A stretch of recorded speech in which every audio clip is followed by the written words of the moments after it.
Hello everyone, আসসালামু আলাইকুম। আজকে আমি বিকেলে নাস্তার জন্য আলু দিয়ে খুবই মজাদার একটি রেসিপি তৈরি করে দেখাবো। আজকে তৈরি করব আলু দিয়ে ডোনাট। এই ডোনাটগুলো তৈরি করা অনেক সহজ আর খেতে হয় অনেক মজাদার। বাচ্চারা তো পছন্দ করবে, সেই সাথে বড়রাও অনেক পছন্দ করবে। আমি আশা করছি আমার আজকের রেসিপিটি আপনাদের কাছে ভালো লাগবে। যদি ভালো লেগে থাকে লাইক ও কমেন্ট করে আমার চ্যানেলটি সাবস্ক্রাইব করবেন। পটেটো ডোনাট তৈরি করার জন্য একটি মিক্সিং বলে আমি মিডিয়াম সাইজের 3টা আলু ভালো মতো সিদ্ধ করে ম্যাশ করে নিয়েছি। তারপর এখানে আমি দিয়েছি হাফ চা চামচের মতো লবণ, 1 চা চামচ দিয়েছি কালো গোলমরিচের গুঁড়ো, সেই সাথে আমি এখানে দিয়েছি হাফ চা চামচ লাল মরিচের গুঁড়ো। আপনারা চাইলে এখানে লাল মরিচ গুঁড়োর পরিবর্তে এখানে চিলি ফ্লেক্সটা চাইলেও দিতে পারেন। তারপর এখানে আমি দিয়েছি 3 টেবিল চামচ কর্নফ্লাওয়ার যদি হাতের কাছে না থাকে সেই ক্ষেত্রে আপনারা এখানে ময়দা অথবা চালের গুঁড়োটা চাইলে দিতে পারেন। তারপর সব কিছু আমি হাত দিয়ে ভালো মতো মেখে নিচ্ছি।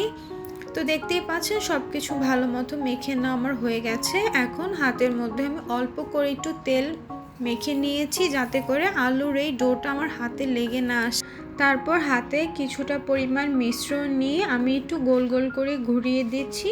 তারপর হাত দিয়ে চাপ দিয়ে কিছুটা চ্যাপ্টা করে দিচ্ছি। তো এইভাবে করেই কিন্তু আমি সবগুলো ডোনাটের শেপ দিয়ে নিচ্ছি।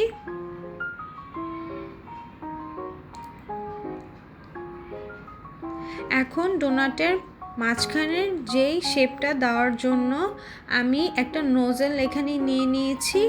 নোজেল দিয়ে মাঝখানে কিছুটা পরিমাণ চাপ দিয়ে আমি ডোনাটের ডিজাইনটা করে দিচ্ছি। তো দেখতেই পাচ্ছেন এইভাবে করে আমি সবগুলো ডোনাটের শেপ দিয়েছি। তো একটা ডোনাট আমি আপনাদের কাছ থেকে দেখাচ্ছি, দেখুন দেখতে কত বেশি সুন্দর হয়েছে। তো এইভাবে করে আমি সবগুলো ডোনাট তৈরি করে নিয়েছি। এখন কোটিংয়ের জন্য একটি বাটিতে আমি নিয়েছি একটি ডিম। এখানে আমি অল্প করে লবণ দিয়ে ডিমটাকে ভালো মতো ফেটিয়ে নিচ্ছি। এই যে ডিমটা আমার ফেটিয়ে নেওয়া হয়ে গেছে। এখন এই ডিমের মিশ্রণের মধ্যে আমি একটি ডোনাট দিয়ে ভালো মতো ডিপ করে নিচ্ছি।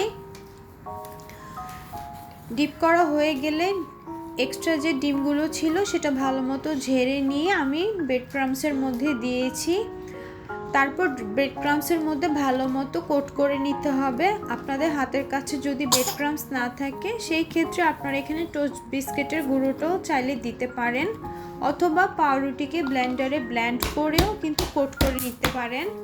তো আরেকটি ডোনাট আমি আপনাদের তৈরি করে নিচ্ছি। ডিমের মিশ্রণের মধ্যে ভালো মতো ডিপ করে নিয়ে ব্রেড ক্রাম্বসে ভালো মতো কোট করে নিলেই কিন্তু ডোনাটগুলো তৈরি করা হয়ে যাবে। তো এই যে দেখতেই পাচ্ছেন আমার ডোনাটগুলো কিন্তু তৈরি করা হয়ে গেছে। ঠিক এইভাবে করেই কিন্তু আমি সবগুলো ডোনাট তৈরি করে নিয়েছি। এখন আপনারা চাইলে এই ডোনাটগুলোকে সংরক্ষণ করতে পারেন। সেই ক্ষেত্রে ডোনাটের প্লেটটাকে 30 মিনিটের মতো ডিপ ফ্রিজে রেখে দিবেন। যখন শক্ত হয়ে আসবে তারপর জিপলক ব্যাগে রেখে 1 মাসের মতো সংরক্ষণ করতে পারেন।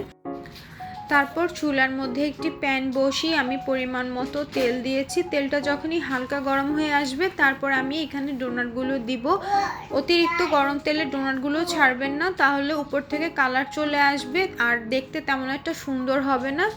তারপর একটু সময় নিয়ে ডোনাটগুলোকে ভেজে নিতে হবে। 4 থেকে 5 মিনিটের মতো ভেজে নিলে হবে, যেহেতু আলুটা আগে থেকে এখানে সিদ্ধ করা আছে। তো সেই ক্ষেত্রে এখানে ডোনাটগুলো ভেজে নিতে আর খুব বেশি একটা সময় লাগবে না। যখনই খুব সুন্দর একটা কালার চলে আসবে ঠিক তখনই আমি ডোনাটগুলো চুলা থেকে নামিয়ে নিব।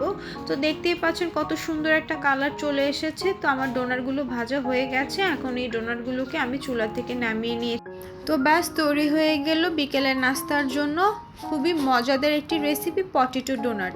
যারা আলুর তৈরি স্ন্যাক্স খেতে পছন্দ করেন আমি আশা করছি এই ভিন্নধর্মী রেসিপিটি তাদের কাছে খুব ভালো লাগবে।